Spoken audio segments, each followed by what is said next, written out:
بسم الله الرحمن الرحيم.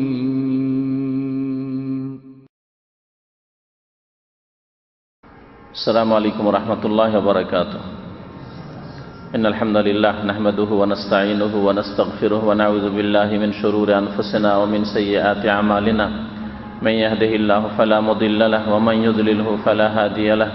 وأشهد أن لا إله إلا الله وحده لا شريك له وأشهد أن محمدا عبده ورسوله صلى الله تعالى عليه وعلى آله وصحبه وسلم تسليما كثيرا.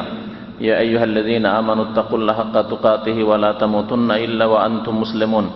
يا أيها الناس اتقوا ربكم الذي خلقكم من نفس واحدة وخلق منها زوجها وبث منهما رجالا كثيرا ونساء واتقوا الله الذي تساءلون به والأرحام إن الله كان عليكم رقيبا. يا أيها الذين آمنوا اتقوا الله وقولوا قولا سديدا يصلح لكم أعمالكم ويغفر لكم ذنوبكم ومن يطع الله ورسوله فقد فاز فوزا عظيما. أما بعد فإن خير الحديث كتاب الله وخير الهدي هدي محمد صلى الله عليه وسلم وشر الأمور محدثاتها وكل محدثة بدعة وكل بدعة ضلالة وكل ضلالة في النار. أعوذ بالله من الشيطان الرجيم. قل يا عبادي الذين أسرفوا على أنفسهم لا تقنطوا من رحمة الله إن الله يغفر الذنوب جميعا إنه هو الغفور الرحيم. সম্মানিত ব্রাদারান ইসলাম, আল্লাহ পাক রব্বুল আলামিনের সমস্ত প্রশংসা যে আল্লাহ পাক রব্বুল আলামিন আমাদেরকে সৃষ্টি করেছেন ভালো মন্দ দুটি শক্তি দিয়ে। সে আল্লাহ পাকের যাবতীয় প্রশংসা যে আল্লাহ পাক রব্বুল আলামিন মানুষ যদি ভুল করে দেয় তারপরেও তাদের সংশোধনের রাস্তা রেখেছেন। সালাত এবং সালাম নাজিল হোক নবী মুহাম্মদুর রাসূলুল্লাহ সাল্লাল্লাহু আলাইহি সাল্লামের প্রতি, যিনি আমাদেরকে পাক পবিত্র জীবন, সৎ জীবন যাপনের তরিকা সম্পর্কে সঠিক জ্ঞান দান করেছেন এবং নিজেও দিনে বহুবার ইস্তিগফার করতেন একমাত্র উম্মতকে শিক্ষা দেওয়ার জন্য এবং আল্লাহ পাক রব্বুল আলামিনের অধিক শুকরিয়া আদায় করার জন্য, যদিও তার আগের পরের ভুল ভ্রান্তি সম্পর্কে আল্লাহ পাক মার্জনার ঘোষণা অগ্রিম করে দিয়েছিলেন। আজকের আলোচনার বিষয়বস্তু হচ্ছে ভুলভ্রান্তি যা হয় আমাদের আর হবেই, এই ভুলভ্রান্তির কারণে যে আযাব মানুষের উপর আসে, দুনিয়ার আযাব শাস্তি হোক অথবা পরকালের আযাব শাস্তি হোক, এগুলি দূর করার উপায় কি? সংক্ষেপে আল্লাহ পাকের আযাব দূর করার উপায়, যেমন ইঙ্গিত করলাম যে মানুষ কি আল্লাহ পাক এমন স্বভাব দিয়ে সৃষ্টি করেছেন যে মানুষের মধ্যে যেমন ভালো কাজ করার স্বাধীনতা আছে, স্বাধীনভাবে ভালো কাজ করে, ভালো কথা বলে, ঠিক তেমনি খারাপ কাজ করারও আল্লাহ পাক শক্তি দিয়েছেন। এই স্বভাবও মানুষের মধ্যে আছে, খারাপ কথা বলতে পারে, খারাপ কাজ করতে পারে। আল্লাহ পাক রব্বুল আলামিন এই দুটো শক্তি যদি মানুষকে না দিতেন এবং এই দুই শক্তিতে যদি স্বাধীন না করতেন, আল্লাহ পাক যদি বাধ্য করে দিতেন, তাহলে পরীক্ষা মোটেই হতো না। আল্লাহ পাক হায়াত মওত এই জন্য সৃষ্টি করেছেন যে তার মাধ্যমে পরীক্ষা হবে। আল্লাহ বলছেন যে আল্লাহ সেই সত্তা, হুয়াল্লাযী খালাকাল মাউতা ওয়াল হায়াত, আল্লাহ সেই সত্তা যিনি মওত এবং হায়াত সৃষ্টি করে, লিয়াবলুয়াকুম, তোমাদের পরীক্ষা করার জন্য, আইয়ুকুম আহসানু আমালা, কে তোমাদের মধ্যে বেশি ভালো কাজ করে আসছে, খারাপ কথা কাজ থেকে নিজেকে বাঁচিয়ে রেখে কে বেশি ভালো কাজ করে আসছে। তাহলে এই জিনিসটি সহজে আমরা বুঝতে পারছি যে যদি আমাদের ফেরেশতাদের মতো করে দেওয়া হইতো তাহলে তো আমাদের দ্বারা খারাপ কাজ হইতোই না। আমরা যদি ভালো কাজ করতাম তো এমন বড় প্রশংসার বিষয় না। ঠিক আছে, ভালো কাজ হচ্ছে, আপনার দ্বারা ভালো কথা হচ্ছে, প্রশংসার বিষয়, কিন্তু এমন বড় প্রশংসার বিষয় না, কারণ আপনার মধ্যে খারাপ করার কোনো শক্তি নেই। আর যদি আল্লাহ পাক খারাপ কাজের জন্য বাধ্য করে দিতেন, সেখানে স্বাধীনতা না থাকতো, যদি খারাপ স্বভাব দিয়েই, অসুর চরিত্র দিয়েই যদি আল্লাহ শুধু সৃষ্টি করতেন আর ভালো কাজের শক্তি না দিতেন তাহলে আল্লাহ পাক রব্বুল আলামিনের শাস্তি দেওয়াই ঠিক হইতো না। তাহলে খারাপ কাজেরও আল্লাহ শক্তি দিয়েছেন এবং সেই ক্ষেত্রে স্বাধীন করেছেন, বাধ্য করেননি। ভালো কাজের শক্তি দিয়েছেন এবং ভালো কাজ করার আল্লাহ স্বাধীনতাও দিয়েছেন। আপনি করেন আর না করেন আপনাকে এই রাস্তায় ছেড়ে দেওয়া হয়েছে স্বাধীনভাবে, যাতে করে পরীক্ষাও হয় আর যাতে করে আল্লাহ পাক রব্বুল আলামিন এই পরীক্ষার ফলস্বরূপ সৎকর্মশীলদেরকে উত্তম প্রতিদান দেন আর অসৎ ব্যক্তিদেরকে আযাব দেওয়া, শাস্তি দেওয়া যেন আল্লাহ পাক রব্বুল আলামিনের ইনসাফের ভিত্তিতে হয়। কারণ আল্লাহ পাক রব্বুল আলামিন কোনো বান্দার উপর জুলম করেন না। মানুষ সম্পর্কে নবী করিম সাল্লাল্লাহু আলাইহি ওয়াসাল্লাম বলেছেন, কুল্লু বানি আদম খাত্তা, আদম সন্তান সকলেই ভুল করে থাকে, এমন কোনো মানুষ নেই যার দ্বারা ভুল হয় না। বড় বড় মানুষ, বড় বড় সৎ মানুষ ভুল করে, আর ছোট ভুলকে মানুষ বড় করে দেখে। ছোট ভুল করলেও সাধারণ মানুষ বড় মানুষের ভুলকে খুব বড় মনে করে, যে এইরকম ভুল করে দিল, এটা আমার দ্বারা যদি হইতো হালকা, একজন সাধারণ মানুষ দিয়ে হইতো সাধারণ ব্যাপার, হালকা। কিন্তু একজন ভালো মানুষ দ্বারা ছোট ভুল হলেও মানুষ বড় করে দেখে। প্রত্যেক মানুষের ভুল হয়ে থাকে। ওয়া খায়রুল খাত্তাইনা তাওয়াবুন, তবে সবচাইতে ভালো ভুলকারী, ভুল করে আবার ভালো মানুষ, ভুল করেও ভালো মানুষ, নবী কারীম সাল্লাল্লাহু আলাইহি ওয়াসাল্লাম বলেছেন, ওরা যারা কি করে বেশি বেশি তওবা করে। শুধু তাইবিন বলেননি, তাইবুন বলেননি, আত-তাওয়াবুন, অধিক তওবাকারী যারা বেশি বেশি তওবা করে আল্লাহর দিকে ফিরে। কারণ বেশি বেশি খাত্তা, অধিক ভুলকারী যেমন অধিক পরিমাণে তওবা করতে হবে, আল্লাহর দিকে ফেরার চেষ্টা করতে হবে। আল্লাহ পাক রব্বুল আলামিন এই তওবার দরজা খুলে রেখেছেন। সূরা শুরার আয়াত নম্বর 25-এ মহান আল্লাহ ইরশাদ করেছেন, ওয়া হুয়াল্লাযী ইয়াকবালুত তাওবাতা আন ইবাদিহি, আল্লাহ তো সেই জাত, সেই সত্তা যিনি বান্দার তওবা কবুল করে থাকেন। তাহলে ভুল করে দিলেও সংশোধনের রাস্তা আছে, সেটা ফিরে চলে আসেন। এবার দুনিয়ায় রাস্তা ভুল করে দিলে ফিরে আসার যে কোনো রাস্তায় রাস্তা আছে।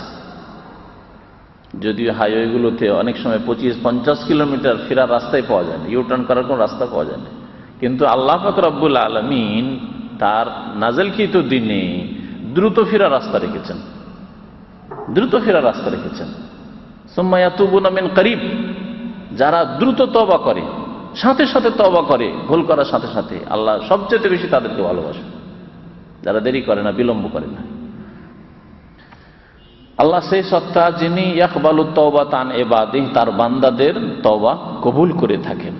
ওয়া ইয়াফু আনিস সাইয়্যাত, আর ভুল ভ্রান্তি গুনাহ করলে আল্লাহ মাফ করে থাকেন। আল্লাহ বহু ভুল মাফ করেন। প্রত্যেক ভুলের ক্ষেত্রে ধরেন না, যেমন আমরা ধরি, ছেলেদের ছাড়তেই চান না, একটা ভুল, একটা ছাড়লাম, দুটো ছাড়লাম, খুব ভালো মানুষ, উদার চিত্তের মানুষ হলে 3 বার ছেড়েছে, আর ছাড়বো তোকে, দিব মায়, এর বেশি না। আল্লাহ পাক বহুবার ছাড়েন। আল্লাহ একটি আয়াতে বলেছেন, ওয়া ইয়াফু আন কাসীর, আল্লাহ বহুবার মাফ করেন, বহুবার মাফ করেন। আল্লাহ পাক রব্বুল আলামিনের একটি আয়াত তেলাওয়াত করি সূরা জুমারের আয়াত নম্বর 53, যাতে আল্লাহ পাক তার রহমত যে বড় প্রশস্ত এবং রহমত থেকে নিরাশ হতে শক্তভাবে নিষেধ করেছেন, এই বিষয়টি আল্লাহ পাক তাতে উল্লেখ করেছেন। যতই মানুষ ভুল করে থাক না কেন, কুল ইয়া ইবাদিয়াল্লাযীনা আসরাফু, হে নবী তুমি বলে দাও আমার বান্দাদেরকে যে আমি আল্লাহ বলছি, আল্লাহর কথা নকল করে দাও। ইয়া ইবাদিয়াল্লাযীনা, হে আমার বান্দারা, আল্লাহ পাকের কথা নবী করিম সাল্লাল্লাহু আলাইহি ওয়াসাল্লামকে নকল করতে বলা হয়েছে। হে আমার বান্দারা, আল্লাহ বলছেন, আল্লাযীনা আসরাফু আলা আনফুসিহিম, যারা নিজেদের ওপর জুলম অত্যাচার করেছো পাপ করে, যারা বাড়াবাড়ি করেছো নিজেদের ওপর, কারণ এর ক্ষতি তোমার কাছে ফিরে আসবে, এর কুপরিণতি তোমাকেই বরদাস্ত করতে হবে, এর শাস্তি তোমাকেই পেতে হবে। আসরাফু আলা আনফুসিহিম, বাড়াবাড়ি করেছো, জুলুম করেছো, অন্যায় করেছো, আল্লাহর হক নষ্ট করেছো, মানুষের হক নষ্ট করেছো, এর নাম তো দ্বীন ইসলাম। হয় আল্লাহর হক নষ্ট করে মানুষ পাপ করে, যেটা হচ্ছে জুলম, অথবা মানুষের হক নষ্ট করে পাপ করে, যেটা হচ্ছে জুলম। আল্লাযীনা আসরাফু আলা আনফুসিহিম, যারা নিজেদের উপর জুলম অত্যাচার করেছো, বাড়াবাড়ি করেছো, লা তাকনাতু মির রাহমাতিল্লাহ, বাড়াবাড়ি করেছো, তারপরেও আল্লাহর রহমত থেকে নিরাশ হয়ে যেও না। সুবহানাল্লাহ, আল্লাহ পাক কত বড় আশ্বাস দিচ্ছেন, কত বড় সাহস দিচ্ছেন আপনাকে আমাকে। লা তাকনাতু মির রাহমাতিল্লাহ, আল্লাহর রহমত থেকে নিরাশ হয়ে যেও না, যে আমার দ্বারা এত বড় পাপ হয়েছে, আমাকে কি আল্লাহ মাফ করবে না, এরকম কথা কখনো চিন্তাও করিও না, বলিও না। আমি এইরকম অন্যায় করেছি, আমার কি আর মাফ আছে?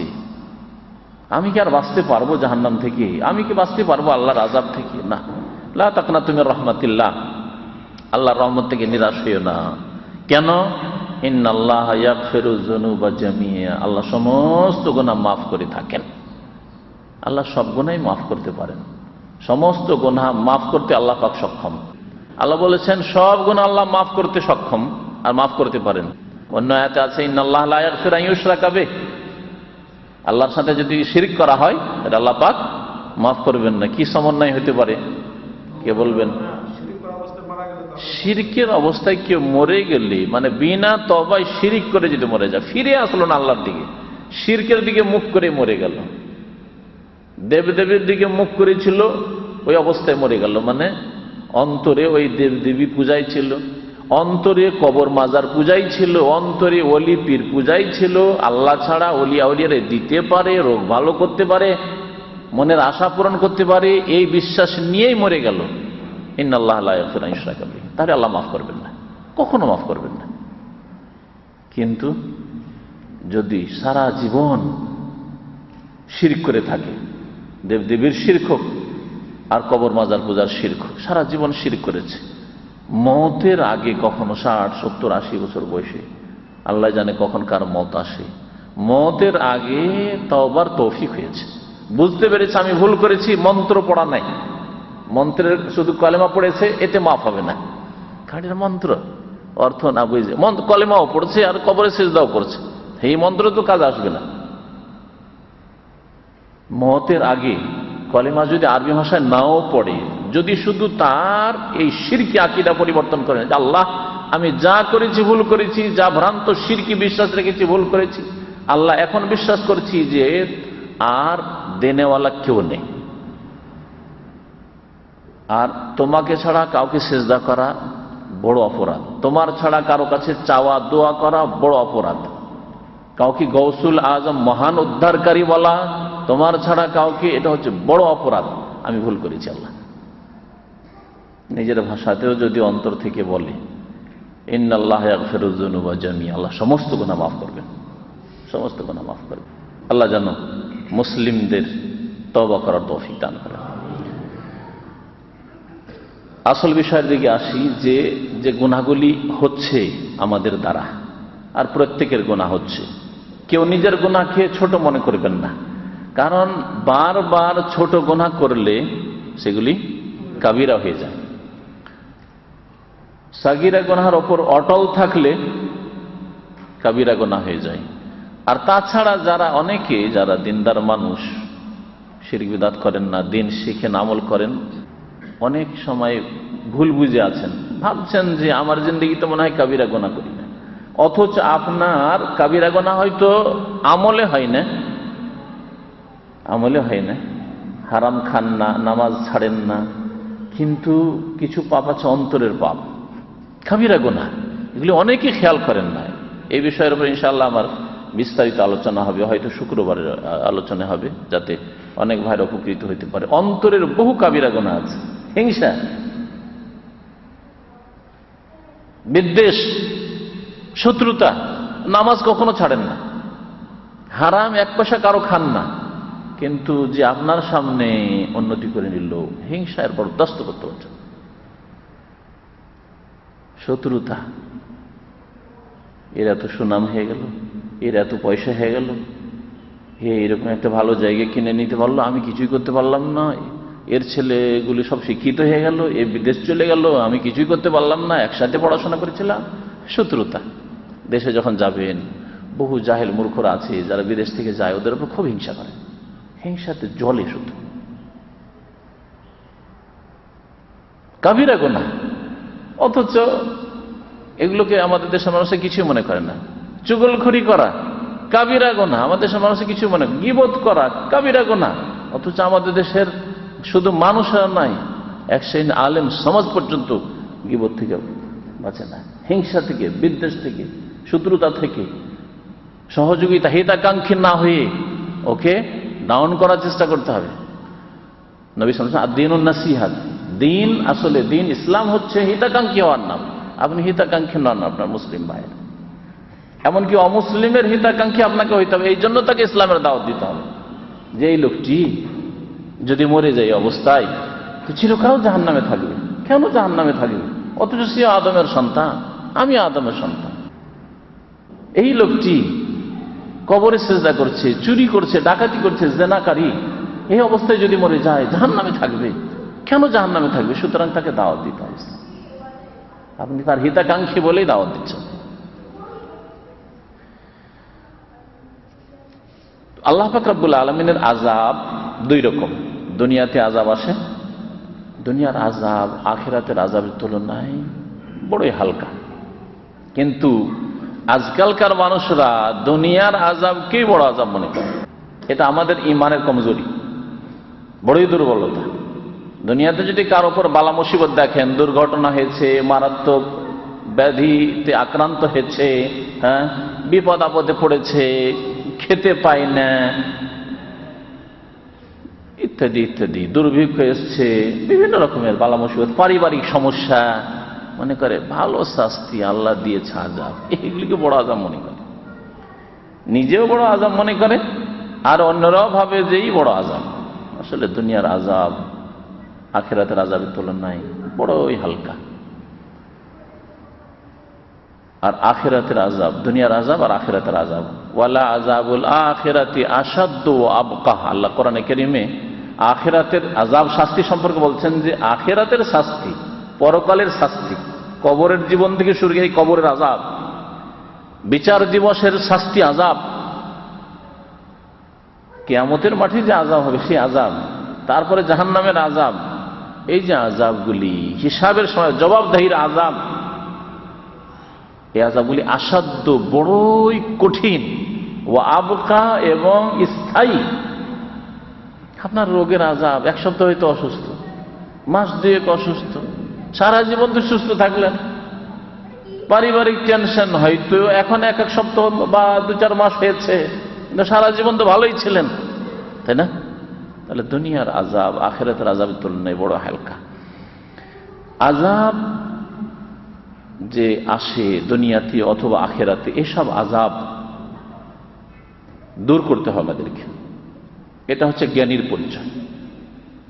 আর আযাবের হকদার হয়ে আছি বা আমাদের অনুভূতি নেই একেবারে যে আযাব কি জিনিস, শাস্তি কি জিনিস, আর শাস্তি কি জিনিস, এই যদি অনুভূতি না থাকে তো শাস্তি দূর করতে হবে, এই অনুভূতি বা কোথায়? তাহলে প্রথম কথা তাহলে আমাদের জানতে হবে যে আল্লাহ পাক আমাদের কি জন্য সৃষ্টি করেছে। আর ইবাদত মানে আদেশ নিষেধ মেনে আল্লাহর বিধান মোতাবেক জীবন যাপনের জন্য। আর তারপরে আযাব থেকে বাঁচার জন্য কোরআন এবং হাদিস মোতাবেক আল্লাহ পাক রব্বুল আলামিন যে তরিকা বলেছেন আযাব থেকে বাঁচার, এবং নবী করিম সাল্লাল্লাহু আলাইহি ওয়াসাল্লাম যা বলেছেন তা করতে হবে। আযাব থেকে বাঁচার প্রথম উপায় হচ্ছে, যা দিয়ে শুরু করেছি, তা হচ্ছে তওবা। তওবা তওবা করা প্রত্যেক মুসলিমের উপর ফরজ। আর বিশেষ করে যখন আপনি বুঝতে পারছেন যে আমার দ্বারা ভুল হয়েছে, গুনাহ হয়েছে, তখন দ্রুত তওবা করা ফরজ। এমন নবী রাহমাতুল্লাহ আলাইহি রিয়াজুস সালিহিন কিতাব বাংলায় অনুবাদ হয়ে আছে, দেখবেন তওবার অধ্যায় তিনি বলেছেন যে তওবা ওয়াজিবাতুন আলাল ফর। উলামায়ে কেরামদের নিকট, আইম্মায়ে কেরামদের নিকট দ্রুত তওবা করা ফরজ। কারণ আপনি জানেন না যে ভুল করেছেন, আর তারপরে হয়তো মত চলে আসতে পারে। তাহলে দ্রুত তওবা না করে যদি আপনি আচ্ছা করব সংশোধন করে নেব, তওবা করে নেব, এইভাবে থেকে যান আগামীতে করে, তাহলে এই সুযোগ নাও পেতে পারেন। তাহলে আখিরাতের আযাবের জন্য প্রস্তুত থাকতে হবে।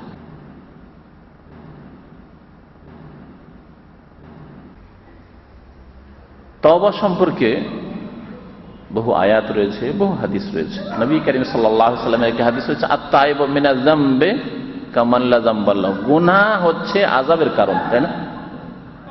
আল্লাহর আযাব কেন আসবে? ভালো মানুষের উপর কখনো আযাব আসে না। ভালো মানুষ যদি বিপদ আপদে পড়ে, অনেকে ধোঁকা খেয়ে যায় আসলে যে হয়তো এর আযাব না। ভালো মানুষ যদি বিপদে পড়ে তাহলে জানবেন যে এটা তার জন্য পরীক্ষা, তার জন্য পরীক্ষা। তারপরে 2 নম্বর কথা, তার মর্যাদা আল্লাহ পাক আরো উঁচা করতে চান, বাড়াইতে চান। তাকে আল্লাহ পাক দেখছেন তার রেজাল্টে এত দূরে পৌঁছিতে চায় না যতদূরে আল্লাহ তাকে পৌঁছাতে চান। সুতরাং তাকে কিছু বালা মুসিবত বিপদ আপদ দিয়ে আল্লাহ আরো উপরে উঠাইতে চান তাকে। ইটকে, কাঁচা ইট, আমাদের দেশে ইট নিজেরাও অনেকে কাটে আর পোড়ায়। ইটকে যত পোড়াবেন তত দুর্বল হবে নাকি? তত কি হবে? তত শক্ত হবে, তত শক্ত হবে।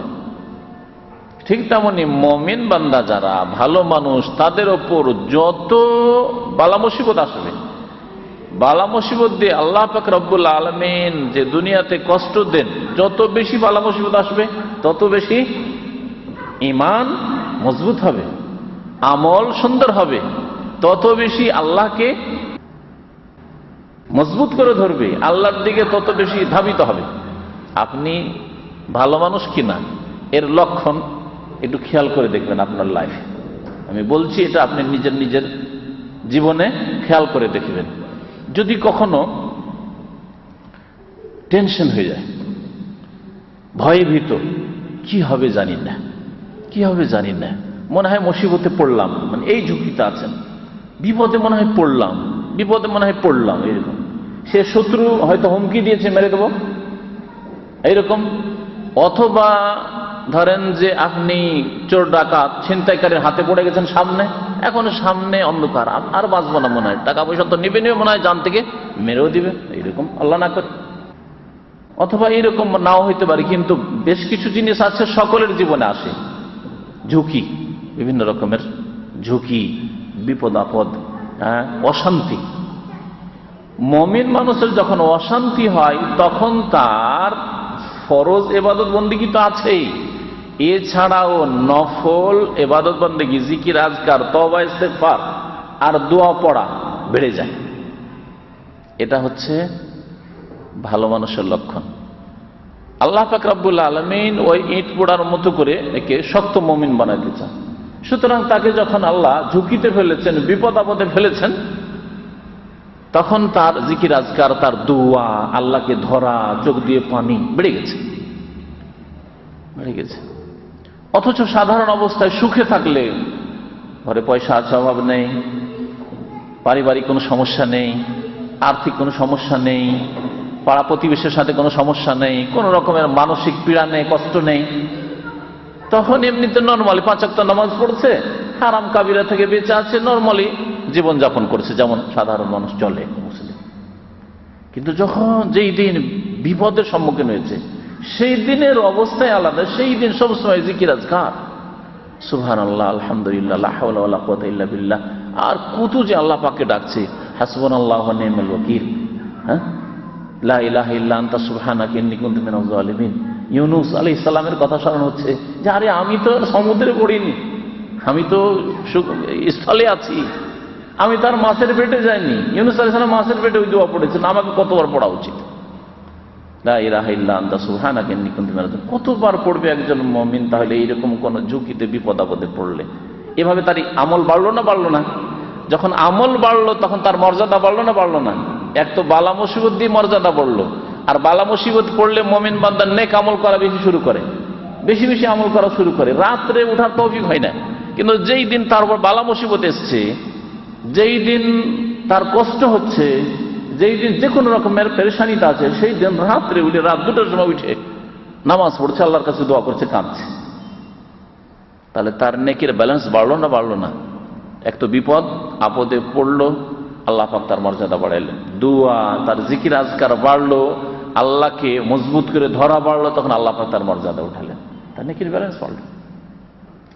এজন্য সৎ মানুষদের জীবনে শান্তি আর শান্তি, যদি কষ্টেও থাকে তবু অসুবিধা নেই, তবু সুখী সে, কারণ তার ভবিষ্যৎ উজ্জ্বল। পক্ষান্তরে আযাব হচ্ছে গুনাহগারদের জন্য, যারা পাপ করে জেনে নিতে হবে যে আমার পাপের কারণে দুনিয়ার শাস্তিগুলি এসেছে, আর আখিরাতের শাস্তি যে কত বড় আছে আল্লাহ পাক রব্বুল আলামিন ভালো জানেন। দুনিয়াতে যে কোনো মানুষের দুনিয়াতে তার পাপ চোখের সামনে সে দেখতে পাচ্ছে, লোকেরা দেখতে পাচ্ছে স্পষ্ট দিনের মতো, আর তার উপর যদি দুনিয়ার বালা মুসিবত আসে তাহলে সেটা আযাব। ভালো মানুষের জন্য কখন আযাব নাই, বড় বড় রোগ আযাব নাই, যে কোনো রকমের দুনিয়ার অশান্তি হোক না কেন সেগুলি আযাব নাই। যাই হোক, তওবার মাধ্যমে কি হয়, আল্লাহ পাকের আযাব দূর হয়ে যায়। তওবা মানে হচ্ছে আল্লাহর দিকে ফিরা। আল্লাহর দিকে প্রথম কি ফিরবে? অন্তর ফিরবে, অন্তর ফিরবে। শুধু জবান ফিরবে আর মন্ত্রের মতো কয়েকটি তওবার দোয়া পড়বেন না, এর নাম তওবা নাই, এর নাম তওবা নাই। প্রথম অন্তর আল্লাহর দিকে ফিরবে। আল্লাহর দিকে যদি অন্তর ফিরে যায়, অন্তর ফিরে যায়, আর জবান যদি নাও চলে, হ্যাঁ, শরীর যদি ঘুমিয়েও যায়, কিন্তু অন্তর আল্লাহর দিকে ফিরে গেছে। আল্লাহ পাক আপনার অন্তরের অবস্থা জানছে, এবং আল্লাহ পাক রব্বুল আলামিনের ক্ষেত্রে অন্তরের আমলের গুরুত্ব মানুষের কথার আমলের চাইতে, বাচনিক আমলের চাইতে, আর অঙ্গ প্রত্যঙ্গের আমলের চাইতে বেশি গুরুত্বপূর্ণ। নবী করিম সাল্লাল্লাহু আলাইহি ওয়াসাল্লাম বলেছেন, ইন্নাল্লাহা লা ইয়ানজুরু ইলা সুওয়ারিকুম, আল্লাহ তোমাদের রূপ চেহারা দেখেন না। শুধু দাড়ি দিয়ে কাজ হবে না, এটা হচ্ছে রূপ চেহারা। শুধু দাড়ি দিয়ে কাজ হবে না, কিন্তু দাড়ি ছাড়াও কাজ হবে না, দাড়ি লাগবে, কিন্তু এই রূপ চেহারা শুধু কাজে আসবে না।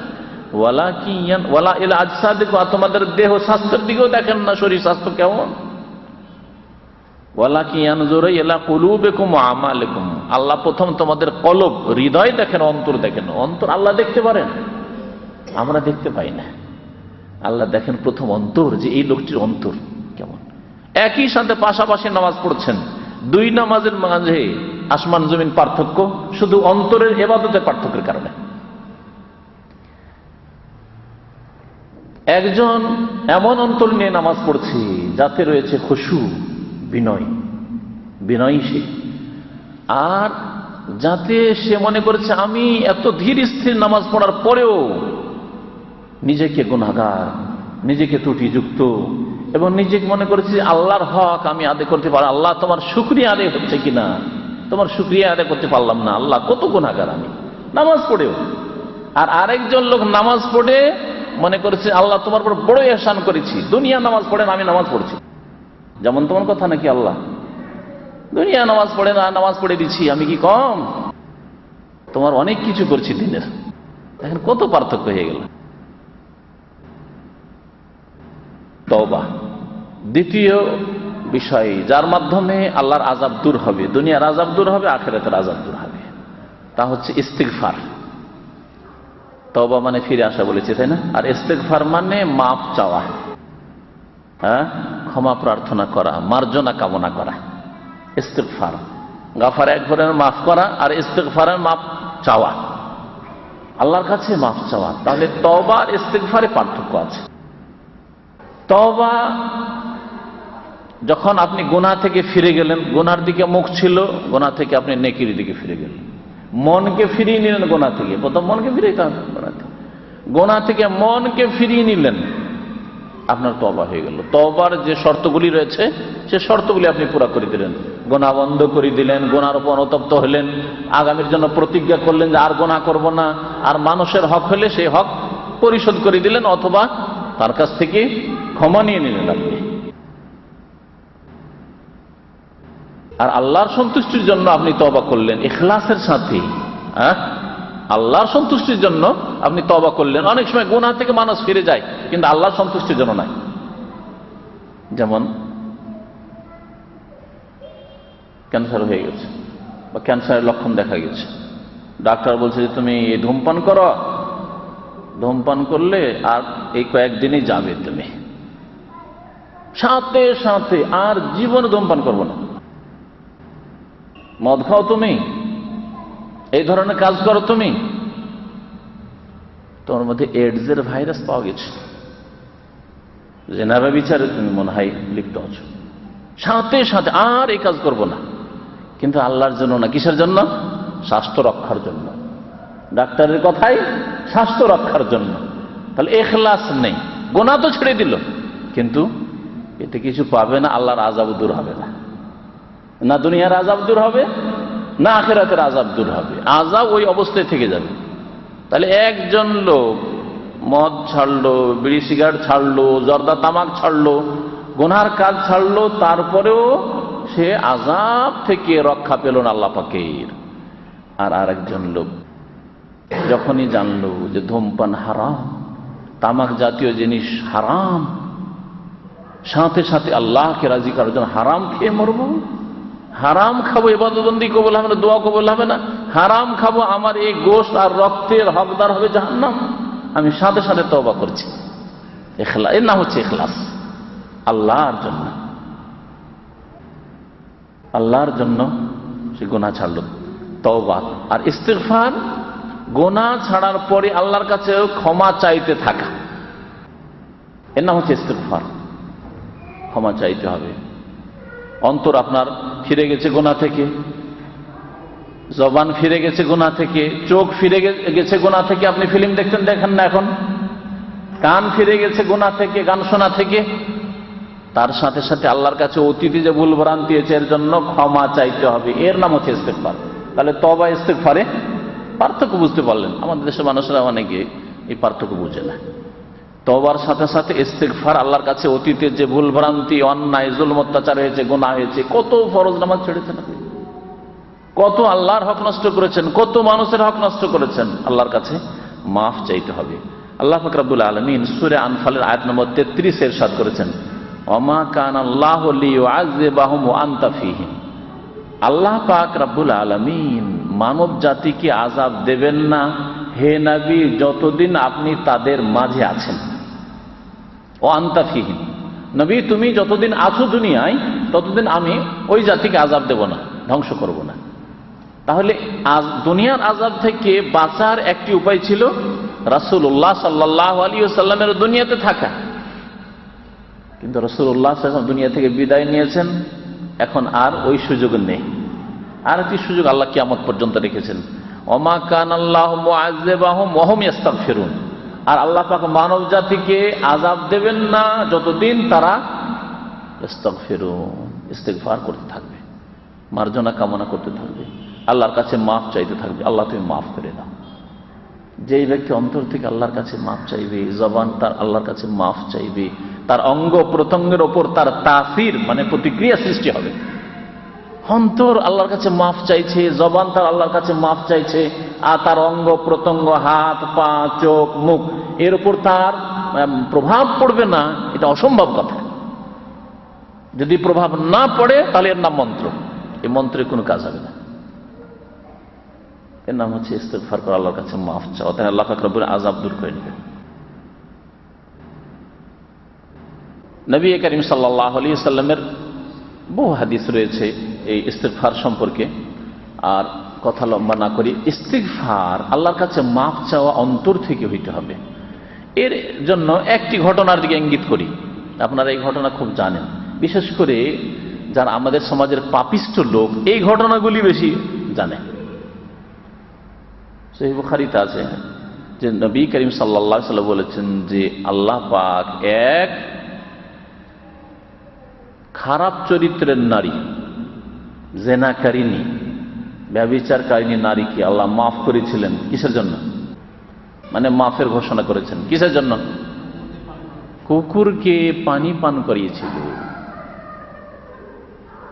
দেখলো সে যে কুকুরটি এত পিপাসা লেগেছে যে মাটিতে মুখ ঢুকিয়ে দিয়ে মাটির তলায় একটু রস তলাশ করছে যে একটু রস পাই কিনা।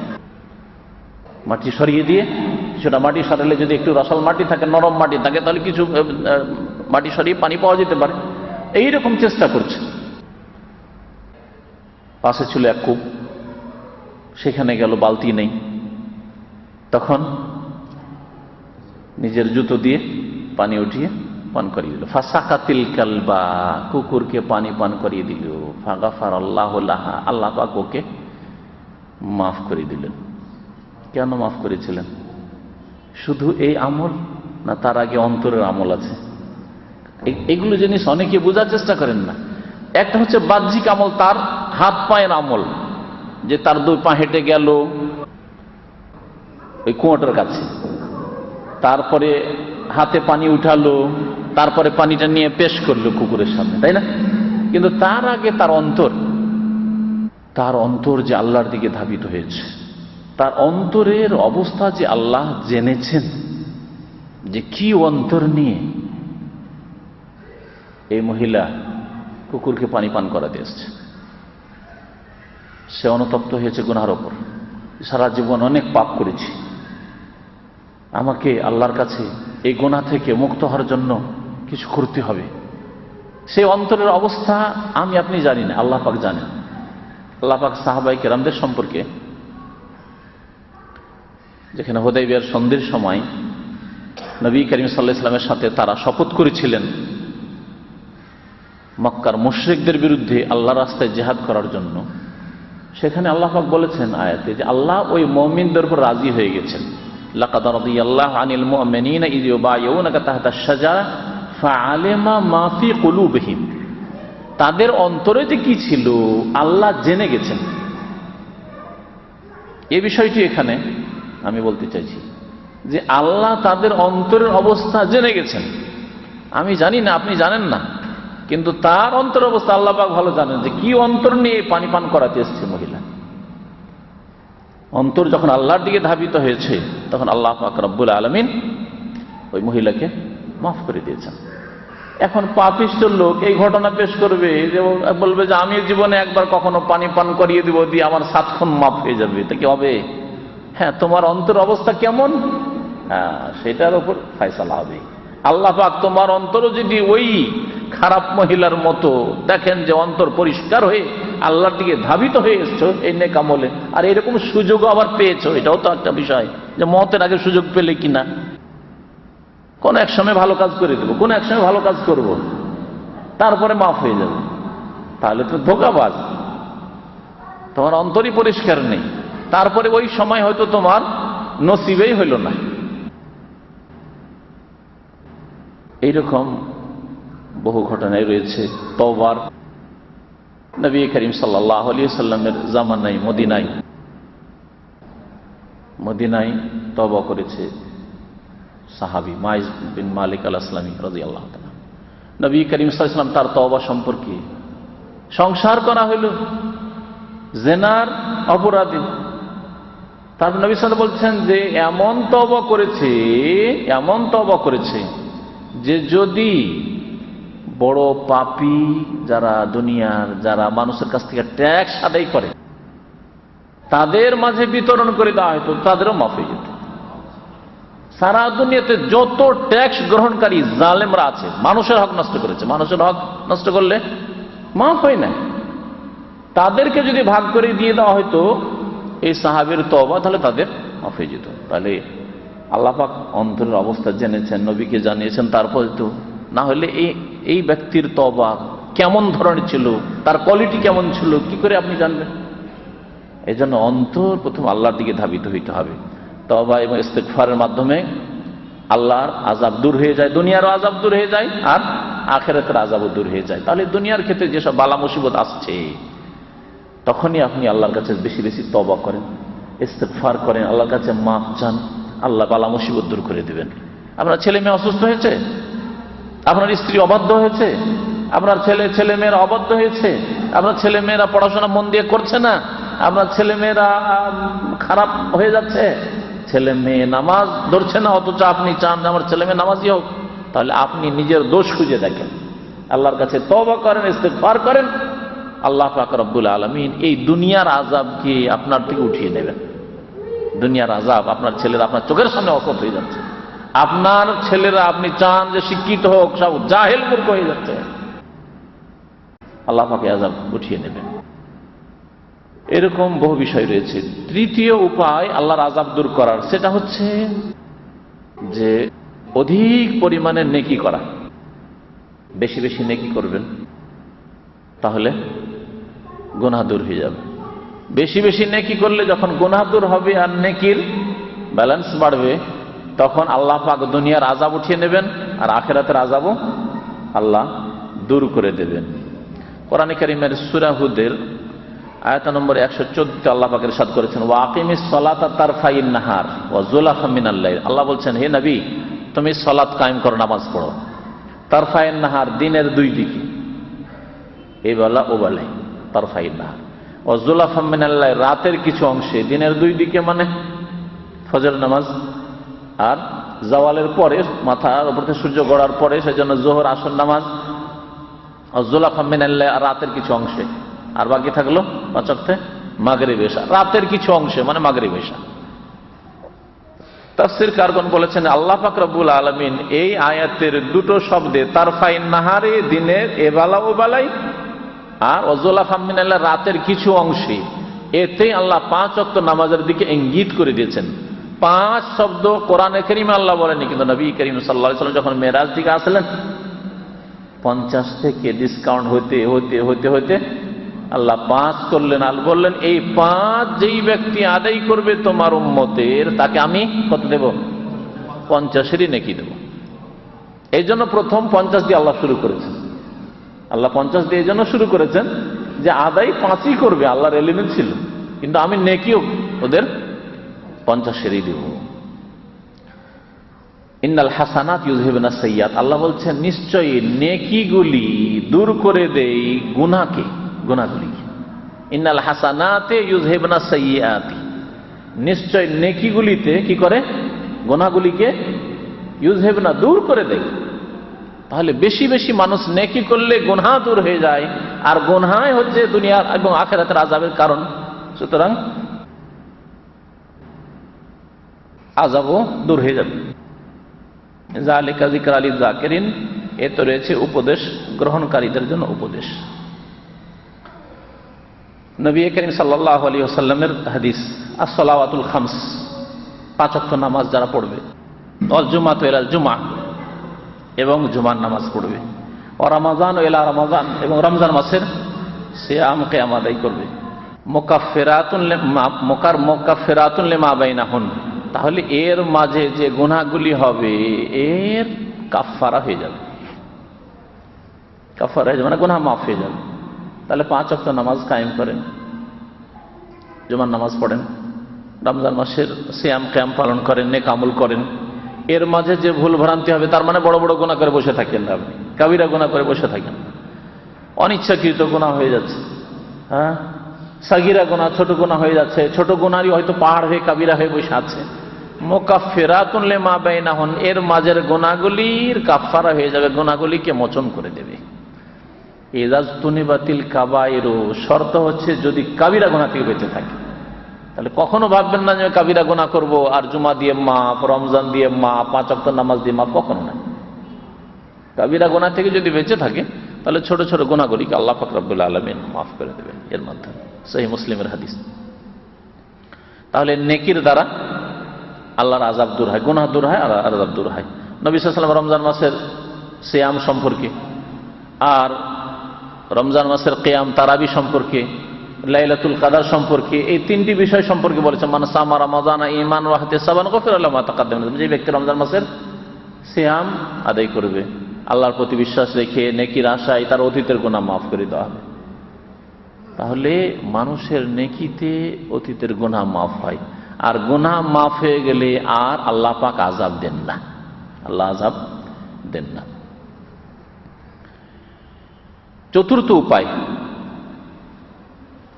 উপায় কিসের? আল্লাহর আযাব দূর করার উপায়। আল্লাহর আযাব কেমন করে দূর করবেন? এ হচ্ছে মানুষের দোয়া। মানুষের দোয়া, নিজের দোয়া, তওবা ইস্তিগফার, ওগুলি তো আলোচনা হয়েছে। এই জন্য নিজের দোয়া ছাড়া মুমিনের দোয়া মুমিনের জন্য। অনেক সময় আপনার উপর আযাব আসতো আপনার পাপের কারণে, কিন্তু আপনার বাপ মায়ের দোয়ার কারণে আযাব থেকে আপনি রক্ষা পেয়ে যাচ্ছেন। বাপ মা হয়তো খারাপ, কিন্তু ছেলে মাশাআল্লাহ নেক, ছেলে ভালো মানুষ। এর বিপরীত তো আছে না, ছেলে ভালো মানুষ, ছেলে বাপ মায়ের জন্য দোয়া করেছে, আল্লাহ আমার বাপ মা এরকম হারাম খায়। আমাদের এক ভাই এখানে ছিল, সমস্ত খরচ দিতে চাইছে বাপকে, তারপর ডিশের ব্যবসা করবে। এখনো 5 ওয়াক্ত নামাজ বাপ পড়েন, আর ছেলে মাত্র 18-20 বছর বয়সে 5 ওয়াক্ত নামাজ পড়ে। হতে পারে এই ছেলে বা এইরকম ছেলে বহু আছে সমাজে, যারা নেক ছেলে, বাবার জন্য দোয়া করছে, মায়ের জন্য দোয়া করছে। মা আমাদের সমাজের মহিলাদের মধ্যে শিরক বিদআত সবচেয়ে বেশি, সবচেয়ে বেশি, বলেও শুনে না। এটা করা যাবে না, ওটা করা যাবে না, কত রকমের টোটকা, শিরকি আকীদা, শিরকি আমল। রাত্রে ধার দেওয়া যাবে না, রাত্রে ধার দেবে না, সব বেরিয়ে চলে যাবে। বহু শিরকি আকীদা। আপনি জানতে পারেন না আপনার মা তাবিজ মানছে, ওঝার কাছে যাচ্ছে। আলহামদুলিল্লাহ হয়ে গেছে। এই 2-3 দিন আগে হঠাৎ করে অসুস্থ হয়ে পড়েছিলাম, তো অসুস্থ হওয়ার প্রভাবটা একটু আছে।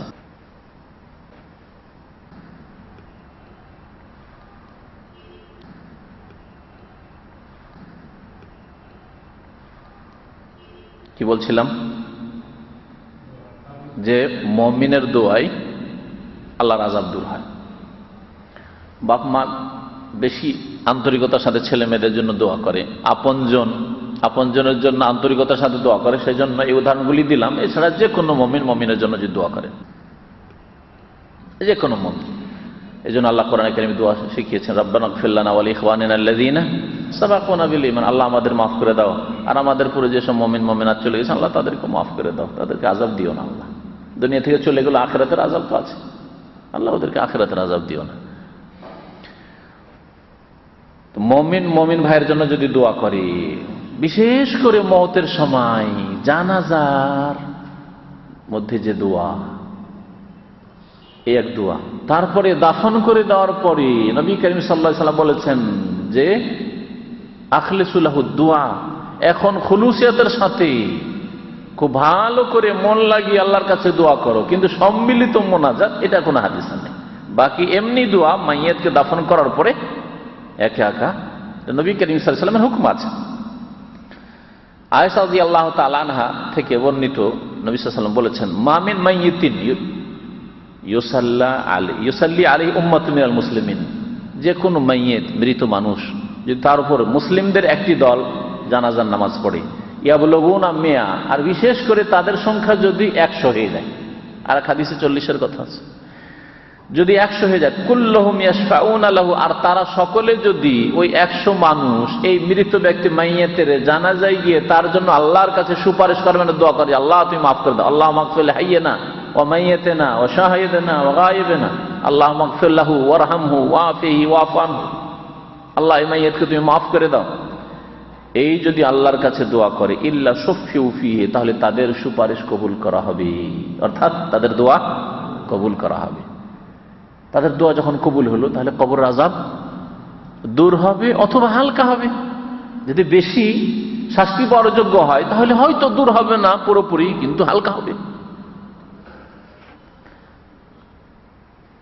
নবী করিম সাল্লাল্লাহু আলাইহি ওয়াসাল্লাম আরেকটি হাদিসে মর্মে শুনে, মা মিন রাজুলিন মুসলিমিন ইয়ামুত, যে কোনো মানুষ যদি মারা যায়, ফায়াকুমু আলা জানাজাতিহি 40 রাজুলান, আর তার জানাজায় কমপক্ষে 40 জন যদি মানুষ হাজির হয়, যারা 40 জন হাজির হবে তাদের নামাজি হইতে হবে না, হবে না? আমাদের সমাজে জানা যায় যারা হাজির হয় তাদের অধিকাংশই বেনামাজি, অধিকাংশই বেনামাজি। তো এই চামারের দোয়াতে হবেই বাকি, বলেন? যেই ব্যক্তি বেনামাজি তার দোয়া কি কবুল হবে আল্লাহ পাকের দরবারে? বলুন দেখি। তবে হ্যাঁ, যদি তওবা করে, জানা যে গেছে আর অন্তর থেকে তওবা করলো যে আল্লাহ আর আমি নামাজ ছাড়বো না, এখন থেকে আমি পাকা মুসলিম হয়ে গেলাম, তারপরে দোয়া করলে আল্লাহ পাক তার অন্তরের কথা জানেন। কিন্তু অন্তরে ওই বেনামাজি হওয়া মজুদ রয়েছে। জানাজা এসছে কি জন্য? আমার বন্ধুর জানাজা, বন্ধুর বাপ, বন্ধুর মা, অথবা আমার বাপ মা, আমার আত্মীয় স্বজন, আমার দরদি, সেই জন্য এসছি জানাজায়, অথচ এক ওয়াক্ত নামাজ পড়েন না। এরা যদি হাজার হাজার হয় তবু তাদের দোয়া কবুল হবে না।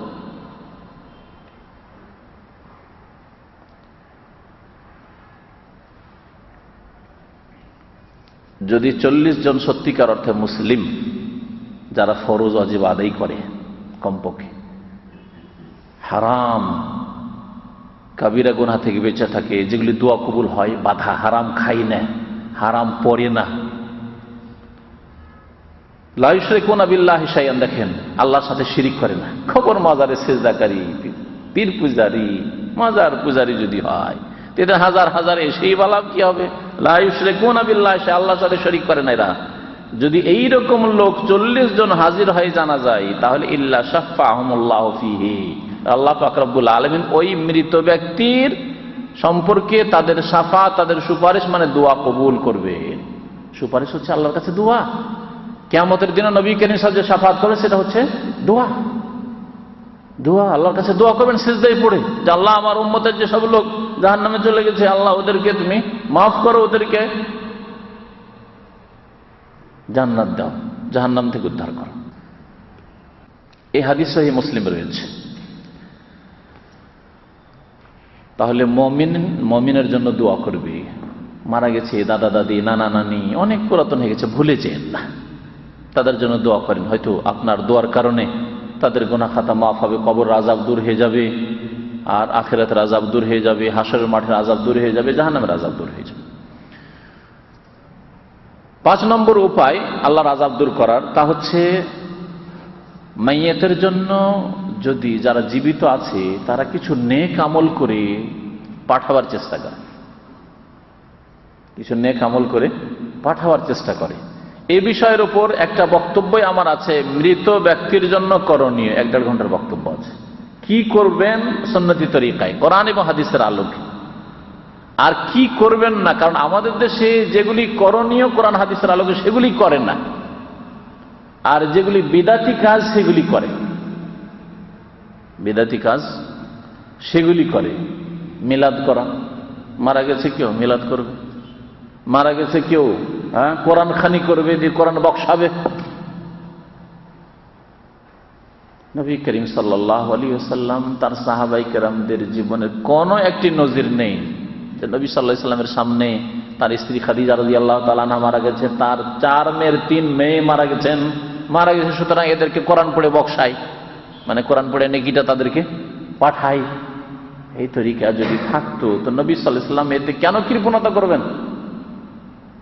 না আপনি আপনার বাপ মাকে বেশি ভালোবাসেন, আর নবী সাল্লাল্লাহু আলাইহি ওয়াসাল্লাম তার স্ত্রী তার মেয়েদেরকে কম ভালোবাসতেন? আউযুবিল্লাহ। সাহাবায়ে কেরামরা, হাজার হাজার সাহাবায়ে কেরামদের আপনজন মারা গেছেন, একটা তো কোনো ঘটনা থাকবে যে কোরআন খানি করে বক্সিয়েছেন, কুল খানি করে বক্সিয়েছেন, ফাতিহা করে বক্সিয়েছেন? নেই যখন, তখন সেই বিদআতি রাস্তা ধরিয়েন না। কি করবেন কোরআন এবং হাদিসের আলোকে?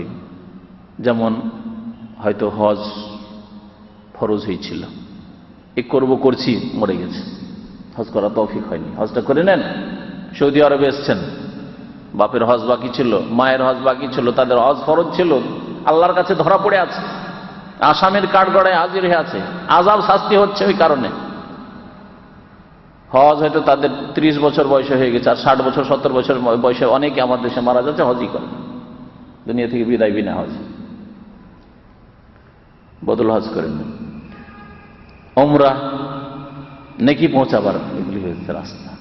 দান খায়রাত, নেকি পৌঁছাবার তরিকা। সাদকা জারিয়া, এমন সাদকা করেন যাতে অনেক দিন ধরে নেকি পেতে পারে। মসজিদ বানিয়ে দিলেন, আর মসজিদ বানাবার জন্য এত টাকা নেই, ঠিক আছে, 2-4-10টা কোরআনে কারীম তো দিতে পারবেন মসজিদে, কোরআনের তাফসীর, নির্ভেজাল তাফসীরও দিতে পারবেন, রাসূলুল্লাহ সাল্লাল্লাহু আলাইহি ওয়াসাল্লাম সহিহ হাদিসের কিতাব তো দিতে পারবেন, ইসলামিক লাইব্রেরি তো একটা কায়েম করতে পারবেন মসজিদে। 10,000 টাকা দিলে একটা ইসলামিক লাইব্রেরি কায়েম, এটা আমার বাপ মায়ের নামে সাদকা জারিয়া। 25-50 বছর তো থাকবে লাইব্রেরিটা মসজিদে, যতদিন থাকবে ততদিন আপনার বাপ মা আপনজন তারা নেকি পাবে, তাদের আযাব হালকা হবে, তাদের আযাব দূর হবে। তো আযাব দূর করার এই হচ্ছে উপায়, যে নেক আমলগুলি জীবিতরা মৃত ব্যক্তিদের জন্য করবে। এইরকমই যদি রোজা বাকি থাকে, রোজা বাকি ছিল হয়তো, বাপ মায়ের রোজা বাকি ছিল, কারো রোজা বাকি ছিল। নবী সাল্লাল্লাহু আলাইহি ওয়াসাল্লাম মান মাতা ওয়া আলাইহি সিয়ামুন, কোন মানুষ যদি মারা যায় আর ওর রোজা কিছু বাকি থেকে যায়, সামা আনহু ওয়ালিয়ুহু, তাহলে তার আপনজন আত্মীয় স্বজন যারা ওয়ারিসিন, জমি জায়গার ভাগ নেবে, তারা রোজা রেখে নিক। জমি জায়গার ভাগ নেবেন মজা করে, তাহলে একটু রোজাটাও রাখেন। বাবা রোজা বাকি, অসুস্থ থেকে রোজা রাখেননি, থেকে গেছে। মায়ের রোজা বাকি, বোনের রোজা বাকি, অমুকের রাখেন।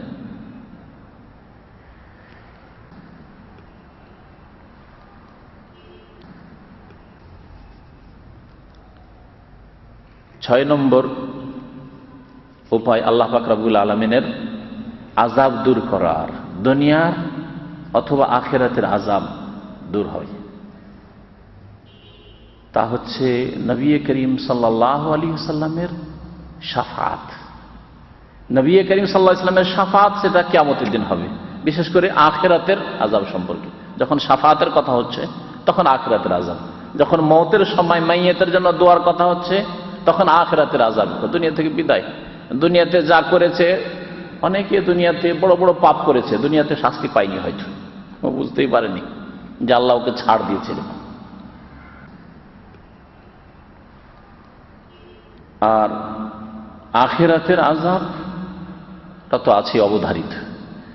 নবী করিম সাল্লাল্লাহু আলাইহি সাল্লাম গুনাহগারদের জন্য তার উম্মতের শাফাআত করবেন। তার উম্মতে যারা গুনাহগার, কাবিরা গুনাহ করে মারা গেছে কিন্তু শিরক করে মারা যায়নি, কাবিরা গুনাহ করে মারা গেছে কিন্তু বেনামাজি হয়ে মারা যায়নি, এই দুটো কথা মনে রাখেন। কারণ আমাদের দেশে ঢালাহারে মুসলিম বেনামাজি, বেনামাজিও মনে করে যে নবীর শাফাআতে পার হয়ে যাবে, আর মুশরিক কবরে সিজদাকারী মনে করে যে নবীর শাফাআত কি পীরের শাফাআতে পার হয়ে যাবে, পীরের সুপারিশে পার হয়ে যাবে, তাই না? আল্লাহ পাক রব্বুল আলামিন নবী করিম সাল্লাল্লাহু আলাইহি সাল্লামের শাফাআত রেখেছেন, এটা নিশ্চিত। কিন্তু শাফাআত কার জন্য? মুমিন মুসলিমের জন্য, মুশরিকের জন্য নয়, কাফের জন্য নয়। সূরাতুল মুদ্দাসসির আল্লাহ পাক ইরশাদ করেছেন, ফি জান্নাতি ইয়াতাসাআলুনা আনিল মুজরিমিন মা সালাকাকুম ফি সাকার। জান্নাতে জান্নাতীরা চলে যাবে, যাওয়ার পরে দেখবে অনেক আত্মীয় স্বজন আপনজন তাদেরকে দেখতে পাচ্ছেন, এরা জান্নাতে আসেনি, জানতে পারবে যারা জাহান্নামে চলে গেছে, ওদেরকে জিজ্ঞাসা করবে মা সালাকাকুম ফি সাকার, কি ব্যাপার তোমরা জাহান্নামে কেন, জাহান্নামে কেন? আজকে একটা মোবাইলে, ছোট একটা মোবাইলে সারা দুনিয়ার লোকের সাথে কথা বলছে, তাই না? আজকালকার জামানায় জান্নাতে বসে জান্নাতীরা জাহান্নামীর সাথে কথা বলবে, এটা বোঝাবার জন্য আর কোনো যুক্তি পেশ করার প্রয়োজনই করে না। মা সালাকাকুম ফি সাকার, জাহান্নামে কেন তোমরা, কি জন্য জাহান্নামে গিয়েছো তোমরা, কি ব্যাপার তোমরা জান্নাতে আসতে পারলে না? কালু, প্রথম জবাব তাদের, লাম নাকু মিনাল মুসাল্লিন, আমরা মুসাল্লি ছিলাম না, নামাজ পড়তাম না, সালাত আদায় করতাম না। মুসল্লি কাকে বলে? জমা পড়া মুসলমানকে কেউ মুসল্লি বলে দুনিয়াতে? আজকে আমাদের দেশের ভাষায় মুসল্লি কাকে বলে? লোকটি ভাই মুসল্লি লোক, কাকে বলে? 5 ওয়াক্ত নামাজ পড়ে, এমনকি বেশি বেশি মসজিদে বসে থাকে, তাহলে মুসল্লি বলে। কমপক্ষে 5 ওয়াক্ত নামাজ পড়ার লোক, জমা পড়া মুসলিমকে মুসল্লি কেউ বলে না। আল্লাহ বলেছেন প্রথম জবাব হবে যারা মুসলিম, শিরক হয়তো করেনি কিন্তু নামাজ পড়েনি তারা। অনেকে আছে শিরক করে না, কবর মাজার ধার ধারে না, ওইসব ওরুসে যায় না, মাজারে সেজদাও করতে যায় না, মাজারে ও সন্তান চাইতে যায় না, রোগের আরোগ্যের জন্য যায় না, ও মাজারে যে কিছু পাওয়া যায় এসব শিরকি বিশ্বাস রাখে না, শিরক থেকে মুক্ত কিন্তু বেনামাজি, নামাজও পড়ে না। তাদের জন্য শিরক থেকে মুক্ত হয় যথেষ্ট নয়।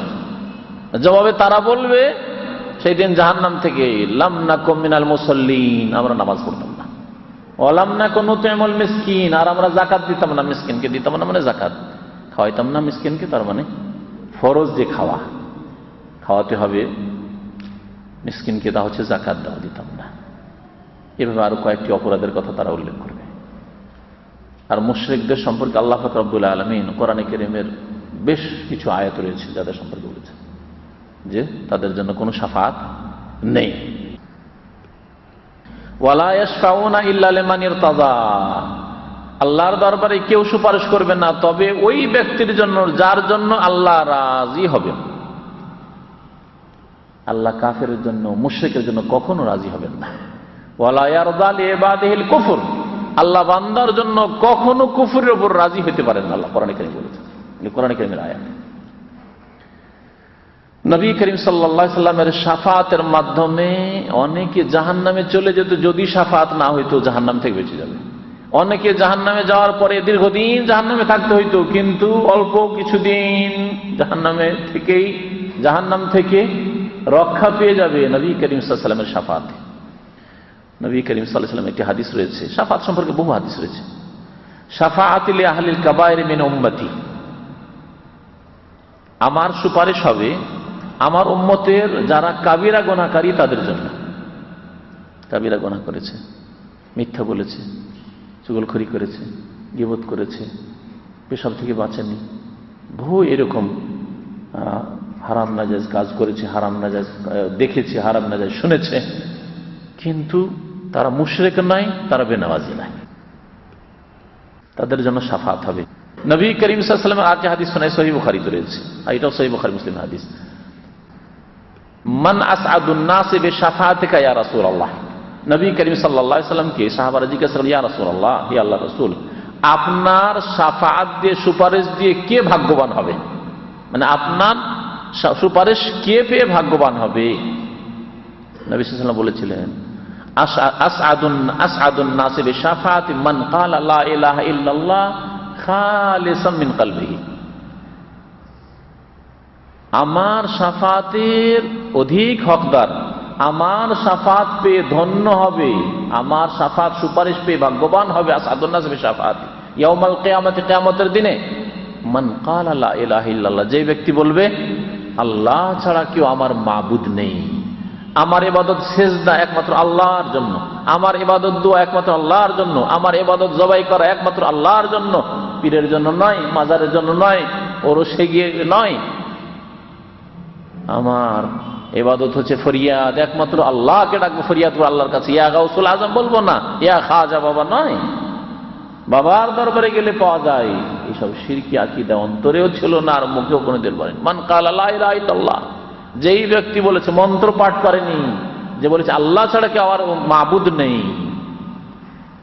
আর তার সাথে আরো শর্ত লাগিয়েছেন নবী সাল্লাল্লাহু আলাইহি ওয়াসাল্লাম, খালিসাম মিন কলবিহি, তার অন্তরের খুলুসিয়াতের সাথে, নিখুঁত নির্ভেজাল করি ইবাদত একমাত্র আল্লাহর জন্য সুনির্দিষ্ট করে,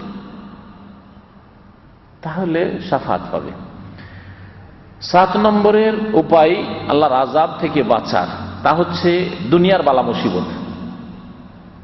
দুনিয়ার বালা মুসিবত, দুনিয়াতে যদি বালা মুসিবত চলে আসে কোনো গুনাহগারের উপর, তাহলে অনেক সময় খুশি হওয়া উচিত আর সংশোধন করা উচিত। কারণ দুনিয়ায় বালা মুসিবত আসছে মানে আল্লাহ তোমাকে ভালোবাসে, আমি এটা মনে করি। দুনিয়াতে যদি কোনো গুনাহগার ব্যক্তির ওপর বালা মুসিবত আসে, তাহলে আল্লাহ তাকে এখনো সংশোধন করাতে চান। কোরআনে কারীমের মর্মে অনেকগুলি আয়াত রয়েছে, সূরা সাজদার একটি আয়াত শুধু পড়ছি। আল্লাহ বলেছেন, ওয়ালা নুযিকান্নাহুম মিনাল আযাবিল আদনা দুনাল আযাবিল আকবার লাআল্লাহুম ইয়ারজিউন, আমি অবশ্যই তাদেরকে আসাদন গ্রহণ করাবো। ওয়ালা নুযিকান্নাহুম, স্বাদ চাখাবো, আসাদন গ্রহণ করাবো, মিনাল আযাবিল আদনা, এই দুনিয়ার আযাব, নিকটবর্তী আযাবের, দুনাল আযাবিল আকবার, বড় মহাশাস্তির আগে, আখিরাতের মহাশাস্তির আগে দুনিয়ার আযাব কিছু তাদেরকে চাখাবো আমি। কেন? লাআল্লাহুম ইয়ারজিউন, যাতে করে তারা সংশোধন করে ফিরে আসে, যাতে করে সংশোধন করে ফিরে আসে। তো দুনিয়াতে যেসব বালা মুসিবত আসে, আপনার রাস্তায় গাড়ি অ্যাক্সিডেন্ট হইল, পাঞ্চার হইল, গাড়ি পাল্টি খেয়ে গেল, আল্লাহ শুকরিয়া আদায় করবেন, আলহামদুলিল্লাহ আমার কোনো গুনাহ খাতা হয়েছে, আল্লাহ এর মাধ্যমে আমাকে মাফ করবেন। পকেট থেকে একামা চুরি হয়ে গেছে, পকেট থেকে টাকা চুরি হয়ে গেছে, ছিনতাই হয়ে গেছে, আলহামদুলিল্লাহ আল্লাহ আমার জানটা বাঁচিয়েছে, তারপর এর মাধ্যমে আমার গুনাহ খাতা মাফ হবে। অতীতের গুনাহ খাতা ছিল, সেজন্য আল্লাহ পাক আমাকে এখানে ধাক্কা দিয়েছেন আমার সংশোধন করার জন্য। নবী করিম সাল্লাল্লাহু আলাইহি ওয়াসাল্লামের একটি হাদিস রয়েছে সহিহ বুখারী মুসলিমে, মা ইউসিবুল মুসলিমা মিন নাসাবিন ওয়ালা ওয়াসাবিন ওয়ালা হাম্মিন ওয়ালা হাজান যে কোনো মুসলিমের ওপর কোনো কষ্ট আসে, ব্যাধি, কষ্ট মানে হয়তো কোন রকমের আঘাত খেল, হতাহত হইল, অথবা ব্যাধিগ্রস্ত হইল, রোগাক্রান্ত হইল, ওয়ালা হাম্মিন অথবা কোনো দুশ্চিন্তা, টেনশনে পড়ে গেছেন, ওয়ালা হাজানেন শোক নেমে আসলো, শোকের ছায়া নেমে আসলো, এমন কিছু হলো যাতে শোকার্ত হয়ে পড়লেন, ওয়ালা আজান যে কোনো কষ্ট হোক না কেন, হাঁটছিলেন, হাঁটতে হাঁটতে হোঁচট খেয়ে পড়লেন আর পাটায় ব্যথা পেয়ে গেল, একটা নখ উঠে গেল, একটু রক্ত বেরিয়ে গেল ইত্যাদি। ওয়ালা গাম্মিন যে কোনো দুশ্চিন্তা, বালা মুসিবত, যে কোনো কষ্ট হোক, হাত্তা শৌকা ইউশাকুহা, নবী করিম সাল্লাল্লাহু আলাইহি ওয়াসাল্লাম বলছেন এমন কি যদি একটা কাঁটাও লাগে, রাস্তায় চলতে যেটা হঠাৎ করে দেখলেন পায়ে একটা কাঁটা ঢুকে গেল, এ তো তোমার ফায়দা আছে। ইল্লা কাফফার আল্লাহু বিহা মিন খাতায়াহু, এর মাধ্যমে আল্লাহ পাক তার গুনাহগুলিকে মাফ করে দিবেন। গুনাহ মাফ হয়ে গেল, তার মানে আল্লাহ আর বড় আযাব দেবেন না। গুনাহগুলি যদি জমা হইতে থাকতো তো দুনিয়ার বড় আযাবের আশঙ্কা ছিল, আর আখিরাতের তো বড় শাস্তি ছিলই। 8 নম্বরের উপায়, 10টি উপায় বলে শেষ করব। 8 নম্বরের উপায় হচ্ছে আল্লাহর আযাব থেকে বাঁচার, তা হচ্ছে কবরের শাস্তি। দুনিয়া থেকে মরে গেল, মানুষ দোয়া করলো, মানুষের দোয়া, জানাজা পড়লো, দোয়া করলো, তারপরেও গুনাহ আছে, এখনো গুনাহ সবগুলি মাফ হয়নি, কিছু হালকা হয়েছে। এখন এই কবরের আযাব শুরু হলো, কবর চেপে ধরলো, একেবারে হাড় গুলিকে চূর্ণ বিচূর্ণ করে দিল, কবর চেপে ধরে। নবী করিম সাল্লাল্লাহু আলাইহি ওয়াসাল্লাম সেই হাদিসে রয়েছে। কবরের বহু শাস্তি রয়েছে, বহু রকমের শাস্তি রয়েছে, সাপের দংশন, বহু আযাব কবরে রয়েছে, ফেরেশতাদের পিটুনি। এই কবরের আযাব, এই কবরের আযাব সম্পর্কে নবী করিম সাল্লাল্লাহু আলাইহি ওয়াসাল্লামের অনেক হাদিস রয়েছে, যে হাদিসগুলি এখানে পেশ করা সম্ভব নয়। নেক লোকদের জন্য কবর সম্পর্কে নবী সাল্লাল্লাহু আলাইহি ওয়াসাল্লাম বলছেন যে এটা হচ্ছে রাউদাতুম মিন রিয়াজিল জান্নাহ, জান্নাতের একটা বাগানের মতো। ভালো মানুষ যদি কবরে যায় তো কোথায় গেল?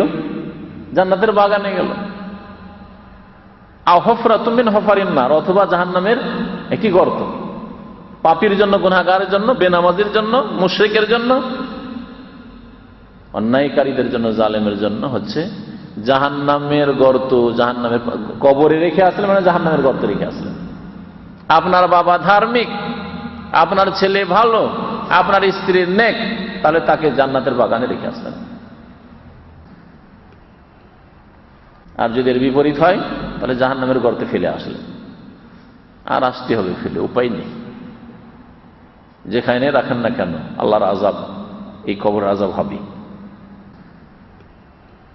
কবর আযাব মানুষের আত্মার উপর হয়, কিন্তু আত্মার সাথে দেহ যদি থাকে, সে দেহের একটা সম্পর্ক থাকে। ওই রকমই যেমন স্বপ্ন দিয়ে বুঝিয়েছেন শাহ ওয়ালি আল্লাহ মুহাদ্দিস দেহলভী রাহমাতুল্লাহ আলাইহি। স্বপ্নে আপনি শুয়ে আছেন ঘুমন্ত অবস্থায়, আর দেশে চলে গেছেন, আর যাওয়ার পর এয়ারপোর্ট থেকে বাড়ি যাচ্ছিলেন, আর ছিনতাইকারী লোকেরা ধরে নিয়ে পেটে দিয়েছে ছোরা ঢুকি, চিৎকার করছেন। কষ্ট পাচ্ছেন না? পান না? কষ্ট যে মানুষ কেমন পায়, ঘুম ভাঙার পরে থরথর করে কাঁপতে থাকে, দেখেছেন? ভয়ঙ্কর কেউ স্বপ্ন দেখে বেশ কিছুক্ষণ ধরে থরথর করে কাঁপতে থাকে। আপনি তো এখানে শুয়ে আছেন, অথচ থরথর করে কাঁপছেন কেন? আর ওই ঘুমের অবস্থায় কষ্ট পাচ্ছিলেন, মনে হচ্ছে এখন ওই কষ্ট আছে, এখন ওই ব্যথা মনে হচ্ছে আছে। ওই রকমই আত্মার জগতে সিজ্জিনে আযাব হয়, কবরের আযাব বলে বোঝানো হয়েছে। আর কবরের সাথে সম্পর্ক থাকে ওই রকম, যেমন ঘুমন্ত ব্যক্তির দুনিয়ার কোথায় কোথায় ঘুরে বেড়াচ্ছে আর সুখ দুঃখ দেখছে স্বপ্নে, ওই রকমই সম্পর্কের মতো। তাহলে কবরের আযাবের মাধ্যমে আল্লাহর আযাব দূর হয়ে যায়। তাহলে যারা গুনাহগার মানুষ কিন্তু তার আসল পুঁজি আছে, আসল পুঁজি আছে, মানে শিরক মুক্ত মুসলিম, নামাজি মুসলিম, তাহলে কবরের আযাব হয়ে হয়ে এমন একটা দিন আসবে হয়তো কবর আযাব বন্ধ হয়ে যাবে, অথবা কবর আযাব হইতে থাকলো কিন্তু আর জাহান্নামে যাবে না। পুলের ওপর পার হইতে গিয়ে আর আছাড় খেয়ে পড়বে না, পুল পার হয়ে জান্নাতে চলে যাবে। কবরে বহু শাস্তি হয়েছে, কবরে বহু শাস্তি হয়েছে তার, এইরকম লোক। কিন্তু জ্ঞানী মানুষ কি করবে? এই আশায় থাকবে নাকি? হ্যাঁ, এই আশায় থাকবেন যে অসুবিধা নাই, গুনাহ খাতা যা করছি করছি, কবর আযাব হয়ে, মুসলিম যখন আছি, শিরক তো করি না, নামাজ তো 5 ওয়াক্ত পড়ছি, কবর আযাব হয়ে মাফ হয়ে যাবে আর তারপরে জান্নাত পাবো, এইরকম আশায় থাকবেন? এ তো বড়ই বেকুফি হবে, তাই না? জ্ঞানী মানুষ প্রথম থেকে যে শুরু করেছি, তওবা, ইস্তেগফার আর বেশি বেশি নেকি, এই প্রথম 3টা মনে রাখবেন। তওবা, ইস্তেগফার করা আর বেশি বেশি নেকি বাড়ান, বেশি বেশি নেকি করেন। তাহলে হবে কি যে দুনিয়ার আযাব থেকে মুক্ত হইতে পারবেন আর আখিরাতের আযাব থেকে মুক্ত হইতে পারবেন। কারণ কোন মানুষ চাই না, কোন মুসলিম চায় না যে দুনিয়াতে বিপদ আপদে পড়ুক। দুনিয়ার বিপদ আপদে পড়তে চান না, তাহলে আপনি প্রথম যে কাজগুলি বললাম সেগুলির মাধ্যমে নিজে সংশোধন করে নেন। আল্লাহ পাক যেন আমাদের সকলকে তৌফিক দান করেন। 9 নম্বরের উপায় হচ্ছে কিয়ামতের মাঠে বিচার দিবসের যে ভয়াবহতা, যে কঠোর শাস্তি কিয়ামতের মাঠের। কবরের আযাব দিয়েও হয়তো গুনাহ মাফ হলো না, এত পাপিষ্ঠ, তখন এই হাসরের মাঠের আযাব শুরু হয়েছে। আল্লাহ পাক এই হাসরের মাঠের ভয়াবহতার কথা কোরআনে কারীমের বহু আয়াত রয়েছে, নবী সাল্লাল্লাহু আলাইহি ওয়াসাল্লামের বহু হাদিস রয়েছে, এই বিষয়ে বইও লেখা হয়েছে, অনেক বই লেখা হয়েছে। একটি আয়াত শুধু বলছি, সূরা হজের 1 নম্বর 2 নম্বর আয়াতে আল্লাহ বলছেন যে ইন্না জালজালাতাস সাআতি শাইউন আযীম, কিয়ামতের দিনের যে ভূমিকম্প এটা হবে বিরাট বিষয়, শাইউন আযীম। এই সাধারণ বিষয় না, অসাধারণ বিষয়। ইয়াউমা তাযহালু কুল্লু মুরদিআতিন আম্মা আরদাআত, সেই দিন যদি কারো দুধের বাচ্চা থাকতো তাহলে দুধের বাচ্চা ভুলে যেত। দুনিয়াতে যতই বিপদে পড়ুক না কেন, দুধের বাচ্চা কেউ কোনো মহিলা ভুলে? 3 মাসের বাচ্চা, 6 মাসের বাচ্চা, আর বালা মুসিবতে পড়েছে, বন্যা চলে এসছে আর ডুবছে, আর ওই সময় ছেলে ভুলে যাবে, আগুন লেগেছে ছেলে ভুলে যাবে, আর নিজে একাই পালাবে, একাই বাঁচবে, এরকম আছে? বন্যায় ডুবলেও ছেলে ছাড়বে না, আর আগুন লেগে গেল ছেলে বুকে নিয়ে দৌড় দেবে, তাই না? তাহলে দুনিয়ার এইরকম যে কোনো জটিল অবস্থা নিয়ে নেন, কখনো কোনো মহিলা, স্তন্য দানকারিণী মহিলা, তার এই শিশুকে ভুলে যাবে না যে শিশু দুধ পান করে। কিয়ামতের মাঠ সম্পর্কে আল্লাহ বলছেন তাযহালু কুল্লু মুরদিআতিন আম্মা আরদাআত, দুধ পান করে তো বাচ্চাকে, সেই দিন যদি এরকম অবস্থা থাকে তাহলে নিজের বাচ্চা ভুলে যাবে, নিজের নাস ছাড়া আর কিছু মনে থাকবে না।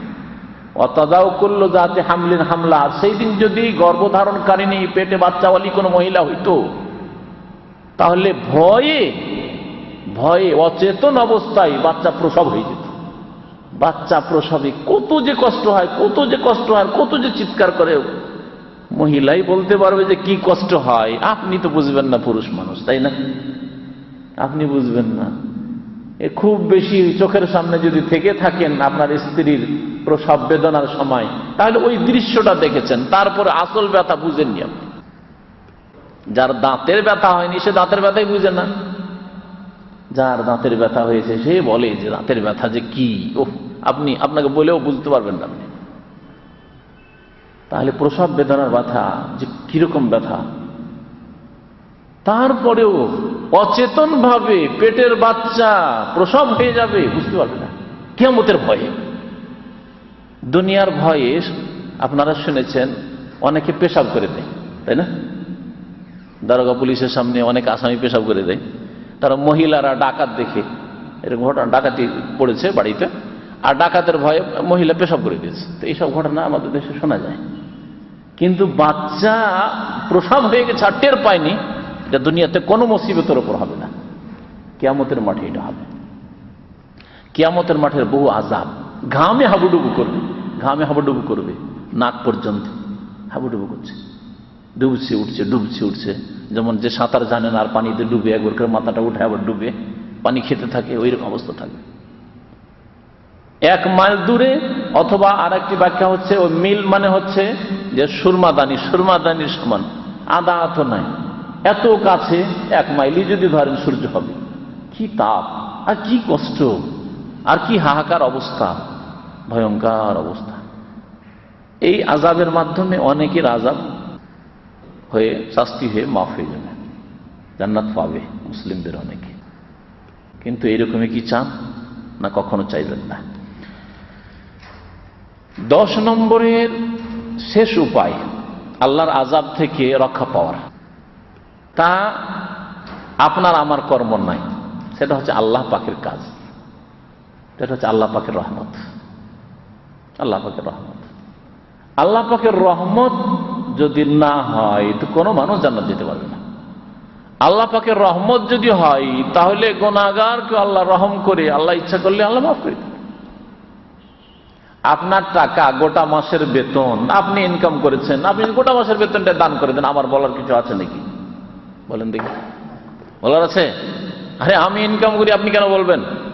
হ্যাঁ, আপনি যদি বলেন যে আমার বেতনের সব টাকাই, আমার বাড়িতে অভাবে নেই, কিচ্ছু নেই, আমার বাড়িতে যা কিছু আছে তা ছেলে মেয়েদের জন্য যথেষ্ট, হ্যাঁ ওইদিকে ফরজ আপনি ঘাটতি করেননি, আমি যা কিছু ইনকাম করেছি ফি সাবিলিল্লাহ দিনের কাজে আমি লাগিয়ে দেবো, আমার কোনো বলার অধিকার আছে যে না আপনি এরকম করিয়েন না?